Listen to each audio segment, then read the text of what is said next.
News కడపలో TDP నిర్వహిస్తున్న మహానాడు కార్యక్రమం ఇవాళ రెండో రోజుకు చేరుకుంది. ఇవాళ ఎన్టీఆర్ జయంతి కావడంతో ఆయనకు నివాళి అర్పించడంతో కార్యక్రమం మొదలు పెడతారు. ఉదయం 9:30 నుంచి 10 గంటల 20 నిమిషాల వరకు నివాళులు అర్పిస్తారు.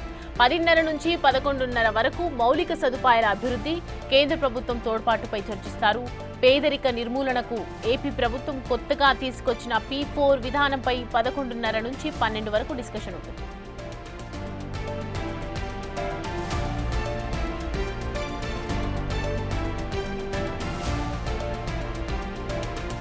విజన్ 2020 ఎలా సాకారమైంది, స్వర్ణాంధ్ర 2047 ఎలా సాకారం చేసుకోవాలనే దానిపై 12 గంటల నుంచి 12:30 వరకు మాట్లాడతారు నేతలు. లంచ్ తర్వాత 2:30 నుంచి 3 గంటల వరకు విద్యుత్ రంగంలో విప్లవాత్మక మార్పులపై చర్చ ఉంటుంది. ప్రజాపాలనపై వైసీపీ విష ప్రచారం చేస్తోందని టీడీపీ ఆరోపిస్తోంది. దీన్ని ఎలా తిప్పికొట్టాలో 3 నుంచి 3:30 వరకు పార్టీ నేతలకు దిశానిర్దేశం చేస్తారు అగ్రనేతలు. 4 గంటల నుంచి 5 గంటల వరకు అధ్యక్షుడి ఎన్నిక, ప్రమాణం, అభినందనలపై చర్చ ఉంటుంది.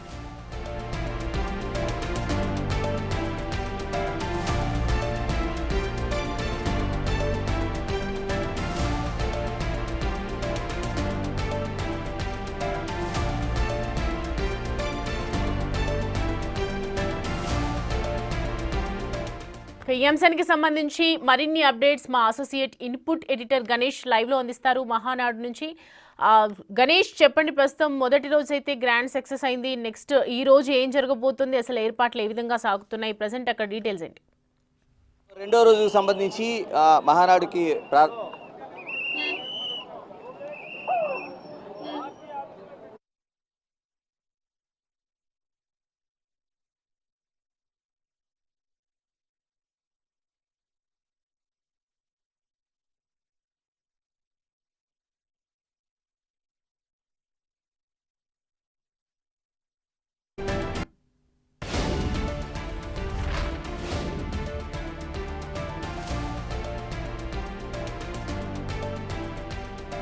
కడప నడిబొడ్డున ఈసారి నిర్వహించడంతో పార్టీ శ్రేణుల్లో కొత్త ఉత్సాహం కనిపించింది. మహానాడు సక్సెస్ అవడానికి ఇది కూడా ఒక కారణమని చెప్పొచ్చు. అయితే నిన్న ప్రధానంగా 6 శాసనాలను ప్రకటించారు నారా లోకేష్. తెలుగు జాతి విశ్వఖ్యాతి, యువగలం, స్త్రీశక్తి, బీదల సేవల్లో సోషల్ రీఇంజనీరింగ్, అన్నదాతకు అండగా కార్యకర్తలే అధినేత. ఇవి మహానాడులో లోకేష్ ప్రకటించిన 6 శాసనాలు.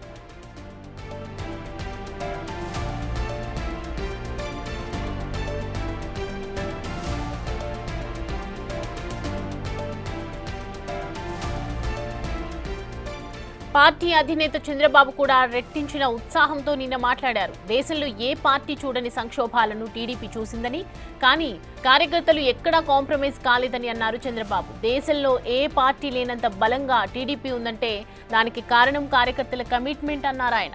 ప్రాణత్యాగానికైనా టీడీపీ కార్యకర్త సిద్ధంగా ఉంటాడు, కానీ ప్రలోభాలకు, బెదిరింపులకు లొంగడని అన్నారు చంద్రబాబు.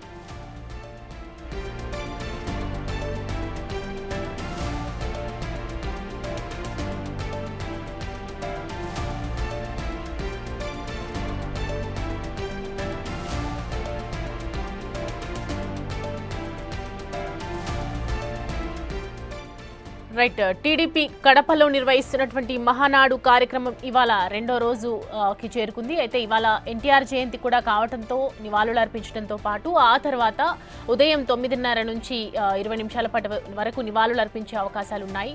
దాని తర్వాత రెండో రోజు అభివృద్ధి, అలాగే కేంద్ర ప్రభుత్వం తోడ్పాటుకు సంబంధించి, పేదరికంలో ఉన్నటువంటి నిర్మూలనకు సంబంధించి, మిగతా పథకాలకు సంబంధించి, అభివృద్ధికి సంబంధించి కూడా మాట్లాడే అవకాశాలు కనిపిస్తున్నాయి. ఏపీ ప్రభుత్వం కొత్తగా తీసుకొచ్చినటువంటి P4 విధానానికి సంబంధించి కూడా 11:30 నుంచి ఓవరాల్గా హాఫ్ అన్ అవర్ వరకు డిస్కషన్ ఉండే ఛాన్సెస్ కనిపిస్తున్నాయి. విజన్ స్వర్ణాంధ్ర 2047కు ఎలాంటి సాకారం చేసుకోవాలనే దానిపై కూడా 12 గంటల నుంచి మాట్లాడతారు నేతలందరూ కూడా. దాని తర్వాత విద్యుత్ రంగంలో విప్లవాత్మక మార్పులపై కూడా చర్చించే అవకాశాలు ఉంటాయి. ప్రజాపాలనపై ఏదైతే వైసీపీ చేస్తున్నటువంటి విష ప్రచారం కూడా దానికి సంబంధించి కూడా టీడీపీ ఆరోపిస్తూ ఉంది. దీన్ని ఎలా తిప్పికొట్టాలి, అసలు దీన్ని ఎలా సాల్వ్ చేయాలనే దాని గురించి కూడా దిశానిర్దేశం చేసే అవకాశాలు ఉన్నాయి అగ్రనేతలందరూ కలిసి. అండ్ 4 గంటల నుంచి 5 గంటల వరకు అధ్యక్షుడి ఎన్నిక జరగబోతుంది. దానికి సంబంధించి ప్రమాణం, అభినందనలపై కూడా చర్చ ఉండే అవకాశాలు ఉన్నాయి. మొత్తానికి మొదటి రోజు జరిగినటువంటి మహానాడు గ్రాండ్ సక్సెస్ అయింది. ఇక రెండో రోజు ఏ విధంగా ఉండబోతోంది అనే దానిపై మొత్తం టీడీపీ ప్రజలు నేతలందరూ కూడా ఎదురు చూస్తున్నారు. సో కడప నడిబొడ్డున ఈసారి నిర్వహించడంతో మొత్తం కూడా పార్టీ అక్కడ ఏదైతే ఉందో టీడీపీ శ్రేణుల్లో కొత్త ఉత్సాహం కనిపిస్తోంది. ఇటు మహానాడు సక్సెస్ అవ్వడానికి కూడా ఇది కూడా ఒక కారణమని చెప్పొచ్చు. పార్టీ శ్రేణులందరూ కూడా ఎంతో బలోపేతంగా ఎంతో విజయవంతంగా పార్టీలో మహానాడు ఏదైతే మొదటి రోజుని గ్రాండ్ సక్సెస్ చేశారు, నెక్స్ట్ ఈ రోజు కూడా అలా సక్సెస్ అవుతుందని చెప్పి పార్టీ శ్రేణులందరూ కూడా ఎంతో ఉత్సాహంగా వెయిట్ చేస్తూ ఉన్నారని చెప్పొచ్చు. ఎన్టీఆర్కి నివాళులతో రెండో రోజు ప్రారంభం కాబోతుంది. నిన్న ప్రధానంగా చేసినటువంటి శాసనాలను ఏదైతే నారా లోకేష్ ప్రకటించారో, ఇటు తెలుగు జాతికి సంబంధించి యువగలం అలాగే శ్రీశక్తి అలా 6 కార్యకర్తలే సంబంధించి ఆ అధినేతలుగా ఏదైతే నారా లోకేష్ మహానాడులో ప్రకటించినటువంటి ఈ 6 శాసనాలు ఈ రోజు కూడా రైట్ ఇంకా మరిన్ని అప్డేట్స్ అందించడానికి మా అసోసియేట్ ఇన్పుట్ ఎడిటర్ గణేష్ లైవ్లో సిద్ధంగా ఉన్నారు. గణేష్, చెప్పండి, ఈ రోజు ఏ విధంగా ఉండబోతోంది? స్కెడ్యూల్ ఏంటి? రెండో రోజు అంటే మొదటి రోజు సక్సెస్ అయినందున రెండో రోజు ఏ విధంగా ఉండబోతోంది అంటున్నారు?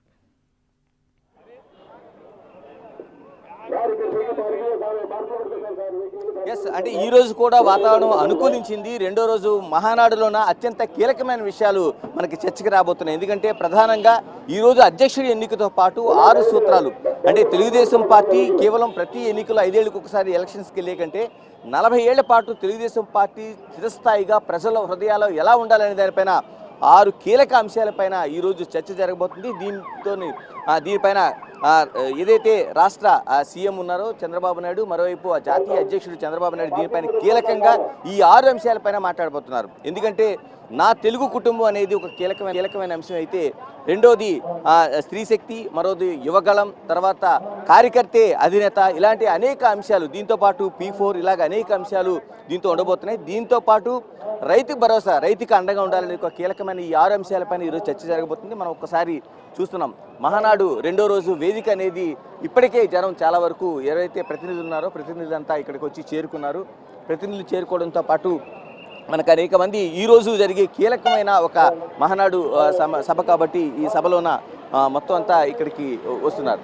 మనం ఈ రెండో రోజున జరిగే ఈ సభని అత్యంత కీలకంగా, ఎందుకంటే ఈరోజు ముఖ్యమంత్రి చంద్రబాబు నాయుడు, పార్టీ జాతీయ అధ్యక్షుడు ఆయన కీలకంగా ఈ విషయాలను చర్చించబోతున్నారు. ఇందులో ప్రధానంగా ఉండే అంశాలు మనం ప్రస్తావనకు తీసుకుంటే కేవలం 6 సూత్రాలతో పాటు యోగా దినోత్సవం పైన కూడా ఆయన కొద్దిసేపు మాట్లాడబోతున్నారు.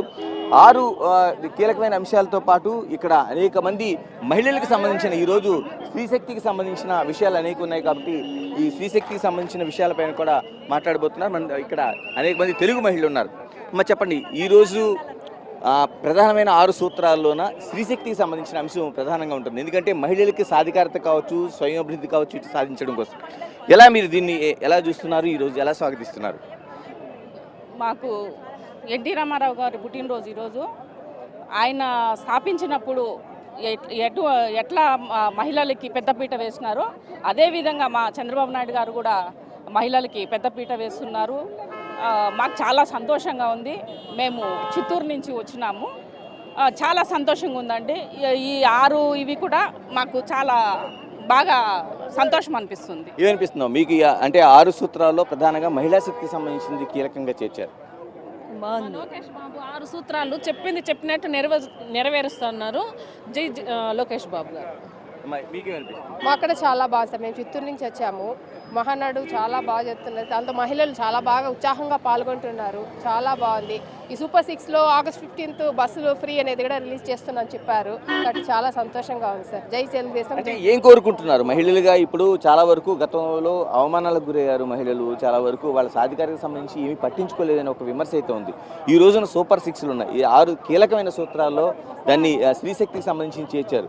అంటే మీరు ఇంకా ఏం కోరుకుంటున్నారు సార్? ఇప్పుడైతే చేస్తున్నారు కాబట్టి ఇవన్నీ జరిగిన తర్వాత ఇంకేదైనా కావాలంటే మళ్ళీ మేము అడుగుతాం సార్. కాబట్టి ఇప్పుడైతే ప్రెసెంట్ చాలా బాగున్నాయి సార్, చాలా బాగా చేస్తున్నారు.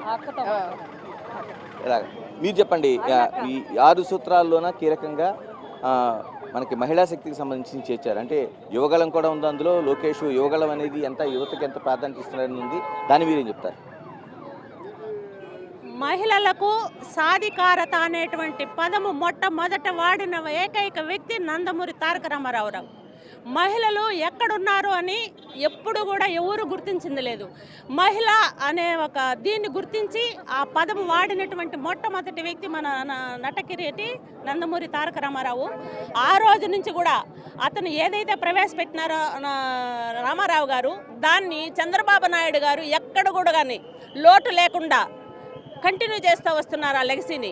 అదేవిధంగా ఇప్పుడు చంద్రబాబు నాయుడు తర్వాత ఈ లోకేష్ బాబు కూడా మహిళల సాధికారతను కంటిన్యూ చేస్తారని మేము గట్టిగా నమ్ముతున్నాము, విశ్వసిస్తున్నాము. జై ఎన్టీఆర్, జై చంద్రబాబు, జై లోకేష్ బాబు. అంటే ఇప్పుడు ఈ 6 సూత్రాల్లో కీలకంగా కార్యకర్త అధినేత అంటున్నారు. అంతకుముందు చాలా వరకు నాయకుల వరకు పార్టీ విస్తరించింది. గత అంటే 2014 అధికారం చేపట్టిన తర్వాత కార్యకర్తలను కొంత పక్కన పెట్టారు. దానివల్ల అధికారం కోల్పోవలసి వచ్చింది అనేది ఇప్పుడు మహానాడులో మొదటి రోజు కూడా చాలా చర్చలు జరిగింది. ఇప్పుడు కార్యకర్త అధినేత అనేది 6 సూత్రాలు చేర్చారు. మీరు ఏమంటారు? కార్యకర్త అధినేతగా ఉండడాన్ని మీరు ఎలా భావిస్తారు? చాలా గర్వంగా ఫీల్ అవుతున్నామండి. చాలా హ్యాపీ అనిపిస్తుంది. కార్యకర్తలు లేదే పార్టీ లేదు, కార్యకర్తలే ముందుండి ప్రతి అడుగు వేసుకుంటూ ఇంత దూరం వచ్చాము. ఈరోజు మేము ఇంత దూరం వచ్చినానికి కారణం ఏమిటంటే మన చంద్రబాబు నాయుడు ప్రతి ఆడబిడ్డ ఇంటి నుంచి స్వతంత్రంగా వెళ్ళాలనేసి, అందుకు ఇప్పుడు ఎంత దూరమైనా కానీ ప్రతి దీంట్లోనూ ఆడవాళ్ళే ముందంజలో ఉన్నాము. ఇంకా కూడా భారీ ఎత్తున వచ్చి మన తెలుగుదేశాన్ని 30 సంవత్సరాలు ఉండేలాగా నిలబడిపోతుంది అంతే చరిత్రలో. ఇలా కార్యకర్త అధినేత అంటున్నారు. ఒక కీలకమైన 6 అంశాలు ఈ రోజు ప్రధానంగా చర్చ జరగబోతుంది. ఏంటంటే ఎప్పుడు శ్రీ నారా లోకేష్ బాబు యువకుడు, ఆదర్శవంతుడు, స్టాన్ఫోర్డ్ యూనివర్సిటీలో చదువుకొని వచ్చాడు. ఎన్నో ఆశయాలు ఉండే పెద్ద పెద్ద కంపెనీలన్నింటినీ తీసుకొస్తున్నాడు. ఈ ప్రభావంగా రాజధానిలో స్థాపించాలని చెప్పి చంద్రబాబు నాయుడు గారి ఆశయాలు, ఎన్టీఆర్ గారి ఆశయాలు. అంటే కార్యకర్తకి ఇంతవరకు గుర్తింపు లేదా? ఇప్పుడు ఎందుకు ప్రధానంగా కార్యకర్త పైన కేంద్రీకరించారు? కార్యకర్తే అధినేత అని చెప్తున్నారు మీ 6 సూత్రాల్లో. ఎందుకంటే కార్యకర్త అనేది పార్టీకి ఎంతో బలం చేకూరుతుంది. ఆ బలం చేకూరటం వలన ఇప్పుడు పెద్ద రీజనల్ పార్టీల్లో బీజేపీ, కాంగ్రెస్ ఉంది. దాని తర్వాత తెలుగుదేశం పార్టీకే 1 కోటి మంది కార్యకర్తలు ఉన్నారు. అది నారా లోకేష్ గారు యువకాలంలో విపరీతమైన నడక చేయటం, ఆయన మొత్తం ప్రసంగించటం, పార్టీని గెలిపించుకోవటం, 164 సీట్లు. మరి యువకుడు కాబట్టి యువతి యువకులు అందరూ ఆయన వెనకమాల నడవాలని ఆదేశాలతో ఉన్నారు. అంటే ఈరోజు కీలకంగా జరుగుతున్న అనేక అంశాల్లో ప్రధానంగా మనం తీసుకోవాల్సింది ఎన్టీఆర్ జయంతి. ఈరోజు అంటే 92 సంవత్సరాలు పూర్తి చేసుకుని 93వ జయంతిగా 102వ జయంతి 102 పుట్టినరోజులు పూర్తి చేసుకుని ఆయన జయంతి 103వ జయంతిగా ఈరోజు జరగబోతున్నారు. దీన్ని ప్రధానంగా మహానాడులోన ఇప్పుడు కూడా మొదటి రోజు సభ్యత్వ నమోదులు కావచ్చు, ప్రతినిధుల సభ నమోదు కావచ్చు అయిన తర్వాత ఆయన కీలకంగా ఈ మహానాడులోన జయంతోత్సవం చేస్తారు. మొదటి ఈ రోజు జయంతి జరిగిన తర్వాత చంద్రబాబు నాయుడు కీలక 6 అంశాలు ఏవైతే ఉన్నాయో దీనిపైన యోగాతో మాట్లాడతారు. మనం చర్చించుకోవాల్సిన అంశంలో ఏదైతే ఉందో ప్రధానంగా తెలుగువాడు ఎక్కడున్నా, ప్రపంచంలో తెలుగువాడు ఎక్కడున్నా విశ్వవిఖ్యాతి చెందేలాగా వాడికి ఎలా సహకరించాలి, నెంబర్ 1 స్థానంలో ఎలా ఉండాలనేది నా తెలుగు కుటుంబం అనేది ఒక కీలకమైన అంశంగా మొదటి రోజు ఈ నెంబర్ 1 పాయింట్గా పెట్టుకున్నారు. రెండవది స్త్రీశక్తి, అంటే మహిళలకు సంబంధించిన సాధికారత కావచ్చు, వాళ్ళు ఏ విధంగా అభివృద్ధి చెందాలి, స్వావలంబన చెందాలంటే ఏ విధంగా వాళ్ళకి ఆర్థికంగా సహాయం చేయాలా, లేకపోతే పారిశ్రామికంగా వాళ్ళు చిన్న చిన్న పెట్టుబడులతో ఏ విధంగా ముందుకెళ్లాలనేది ఒక కీలకమైన అంశంగా దీన్ని తీసుకున్నారు. తర్వాత యువగలం, ఎందుకంటే లోకేష్ తన పాదయాత్ర కావచ్చు ఈ రోజు అధికారం చేపట్టడానికి ప్రధానమైన ఏదైతే ఒక కీలకమైన అంశంగా యువగలం ఉందో, యువకులు ఎలా ముందుకు రావాలి అంటే పార్టీలోనే చాలా వరకు యువకులు ఉన్నారు. తెలుగుదేశం పార్టీకి ఆ క్యాడర్తో పాటు యువకులు కూడా ప్రధానంగా ఉన్నారు. ఇప్పుడు ఎన్నికల్లోన ఆ విజయం సాధించడానికి కావచ్చు, ఈ విధంగా ఇంత ఘన విజయం సాధించడానికి యువకులే కీలకం. కాబట్టి యువత ఏ విధంగా ముందుకు రావాలి, వాళ్ళ ఉద్యోగ ఉపాధి అవకాశాలకు ఏ విధంగా ముందుకెళ్లాలనేది ఈ రోజున పార్టీ కీలకమైన విషయంగా చర్చించబోతుంది. తర్వాత రైతులకు అండగా, ఎందుకంటే చాలా వరకు ఆ కంప్యూటర్ విషయాన్ని కావచ్చు, మిగతా అంశాలను కావచ్చు కీలకంగా తెలుగుదేశం పార్టీ అనేక అంటే ఆది నుంచి కూడా ఏదైతే ఉందో పరిశ్రమలు కావచ్చు, మిగతా కంప్యూటర్ రంగానికి కావచ్చు ప్రాధాన్యత ఇచ్చింది. అలాగే ఈ రోజున వ్యవసాయ రంగానికి కూడా రైతుగా అండగా ఉండాలంటే ఏ విధంగా ఉండాలి, రైతుకి ఆధునిక పద్ధతుల్లోని వ్యవసాయం చేయడం కావచ్చు, లేకపోతే భూమికి సంబంధించిన విత్తనాలు కావచ్చు, లేకపోతే మిగతా అంశాలు కావచ్చు, వాళ్ళు ఆధునిక పరిజ్ఞానంతో ఏ విధంగా ముందుకెళ్లాలనేది, రైతుకు సంబంధించిన అండగా ఉండాలనేది ఒక కీలకమైన చర్చ జరుగుతుంది. దీంతో పాటు P4 అంటే ఒక దాదాపుగా ఒక ఇంజనీరింగ్తో అంటే ఒక అనేక అంశాల్లోనూ ఏ విధంగా ప్రజల భాగస్వామ్యం ఎలా ఉండాలి, పబ్లిక్ మరోవైపు ప్రైవేటు ప్రజలు కీలకమైన ఈ 4 పార్ట్నర్షిప్తో ఏ విధంగా అనేక పనులను అభివృద్ధి చేయాలనేది ఒక కీలకమైన అంశంగా ఇందులోన మనకి P4 కనిపించబోతుంది. దీంతో పాటు కేవలం అన్ని రంగాల్లో కూడా కార్యకర్త అధినేత ఇప్పటి వరకు తెలుగుదేశం పార్టీలోన అనేక నాయకుల స్థాయి కావచ్చు, కార్యకర్తలు కావచ్చు, అనేక బలమైన ఇది ఉంది. దాంట్లోన కీలకంగా కార్యకర్తకి ఎలాంటి గుర్తింపునివ్వాలి, 2014 నుంచి వాళ్ళు 19 వరకు అధికారంలో ఉన్న సమయంలోన అధికారంలోన ఉన్నప్పుడు ఆ అభివృద్ధి ఏ విధంగా చేయాలి, ప్రజా పరిపాలన ఏ విధంగా చేయాలి, దానిపైనే కాన్సన్ట్రేషన్ చేయడం వల్ల మరోవైపు దీనికి రాలేదనే ఒక అంశం వచ్చింది. దీంతోనే ఇప్పుడు కార్యకర్త అధినేత అనే అంశం పైన ఉంటుంది. ఈ రోజు జరిగే కీలకంలో చంద్రబాబు నాయుడు పార్టీ అధ్యక్షుడు, కేంద్ర అధ్యక్షుడిగా ఆయన మరోవైపు సీఎంగా ఆయన కీలక. Right Ganesh, thanks for the updates.